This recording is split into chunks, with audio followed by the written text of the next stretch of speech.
Knowing your personal values, the foundation of confident leadership.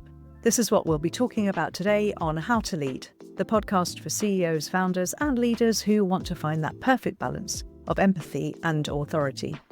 I'm Kate Waterfall-Hill, and I'll be sharing some ideas from over 30 years of working in business and leadership development. Before we start the show, don't forget to check out my book, my group coaching, my team coaching, and my one-to-one coaching programs at waterfallhill.co.uk. Places are always limited and sell out every month, so book now for yourself or your team. So today's episode is something that sits at the heart of every decision you make, every conversation you have, and every career move you're considering, even if you don't actually know it: your personal values. Before you roll your eyes and think, oh, I've done a values exercise before, hear me out. This isn't just about picking 5 inspirational words from a laminated list. This is about knowing what truly matters to you so you can lead with purpose, act with clarity, and stop tying yourself in knots when faced with tricky choices. So let's start, as always, with Linda. What does she make of values? What are you all up to in here then, having a little get-together over lunchtime? Oh, you're just having a little chit-chat, are you, talking about your values? Values? Sounds a bit fancy. What are my values? Don't really know. What do you mean? What's my driving force, my sort of core principle, innermost belief? Just get through the day, really, if I'm honest. Yeah. And then the week, obviously, and then the month. And if you want a really big plan, get through the year. Yeah, why? What are yours? Adventure. Oh, meaningful work. Very good. Nurturing talent. Lovely, Rachel. Deliver great results. Gosh. Earn enough to retire early. Yeah, nice. Family. Yeah. Creativity. Sustainability in the environment. Very good. Intellect and personal growth. Honesty and integrity. Good one. Community and acts of service. Well, how very worthy you all are. Feeling a bit shallow now. But anyway, I'll just get back to focusing on getting through to the end of the day. Or at least till lunchtime. Well, even Linda must have some core principles and firmly held beliefs hidden there somewhere, but she's just never taken the time to consider what they are, so she just works all hours and thinks that her job defines her. I'd like to talk about how your values can help you lead with confidence, handle dilemmas, and know your boundaries. So why do they matter so much? Personal values are the invisible compass, if you like, that guides your decisions, behaviour, and relationships. They shape how you lead, how you work, what you tolerate, and where you thrive or don't. When you're clear on your values, you make decisions more easily. You set better boundaries. You feel more confident and less conflicted. You can spot misalignment early in yourself or in others, and you can lead in a way that actually feels like you. This is about being authentic, not about pretending you're somebody you're not. When you're not clear on your values, you tend to overthink, overcommit, avoid decisions, tolerate poor behaviour, and feel just a bit off, and you can't really explain why. Maybe you reacted really badly to something. It might be because somebody's overstepped the mark when it comes to your values. This work isn't fluffy. It's actually foundational. It forms the foundational piece of my one-to-one coaching program and a really core part of the Leadership Accelerator Premium as well. So what are values really? They're principles, standards if you like, qualities you believe in, and things that you really believe are important. Things that you'd fight for, stand by, and in many cases, assume other people share until they don't. They might be ways of being, so things like honesty, courage, kindness. Things you tend to prioritise: stability, autonomy, learning. And aspirational qualities: growth, innovation, fairness. And they're deeply personal, often shaped by your early life, your role models, your career highs and lows, and what's made you proud or furious. Let's take a look at what it can sometimes feel like when your values are aligned.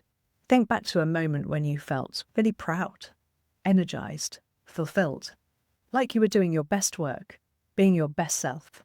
Chances are your values were front and centre. Maybe you delivered a project that made a real difference, stood up for someone in a way that mattered to you, finally said no to something that was draining you, or led a team in a way that felt fair, focused, and human.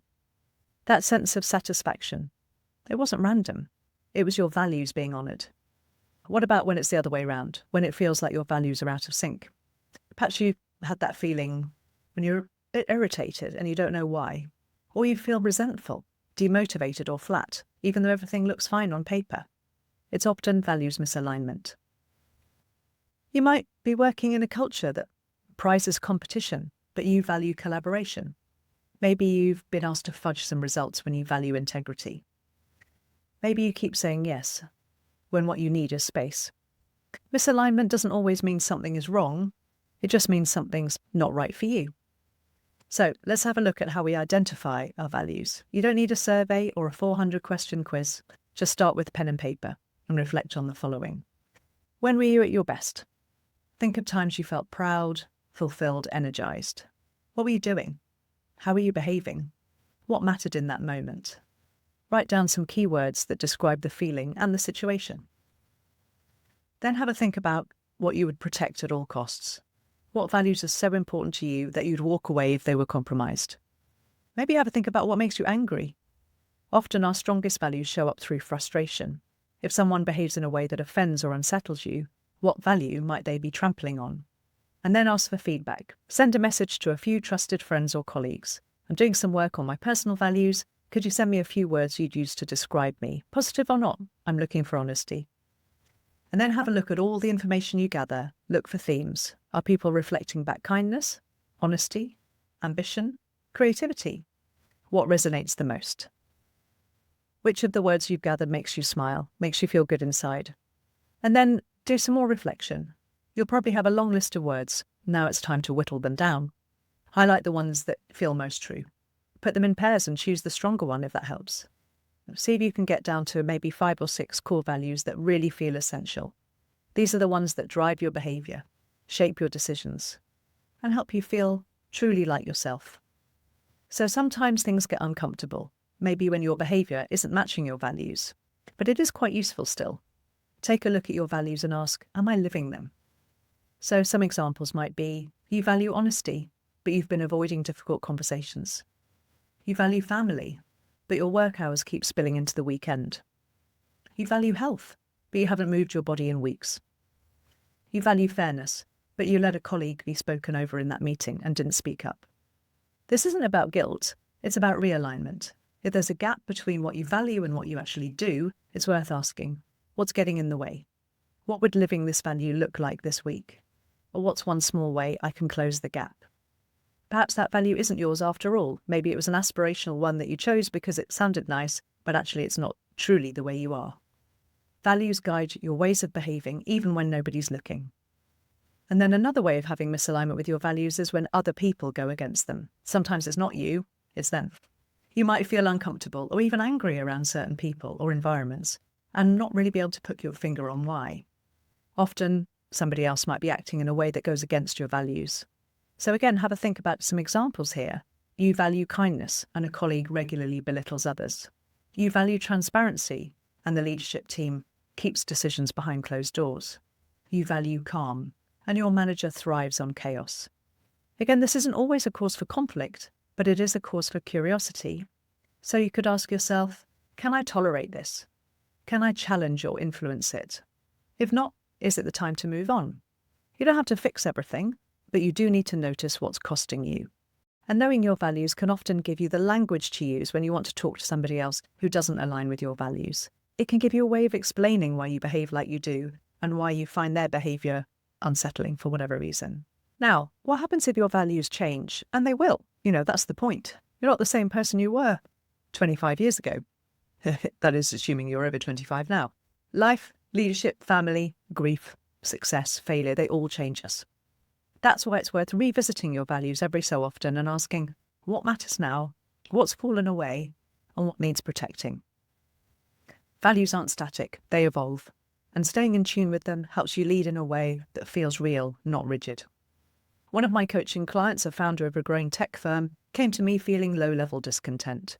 The business was flying, the teams were performing, but he just felt something was off.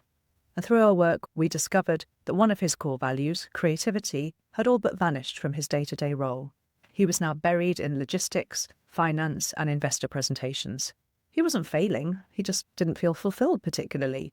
We didn't need to overhaul the business, we just needed to bring creativity back in, carving out time each week for product design, idea sprints, and exploring future concepts with his team.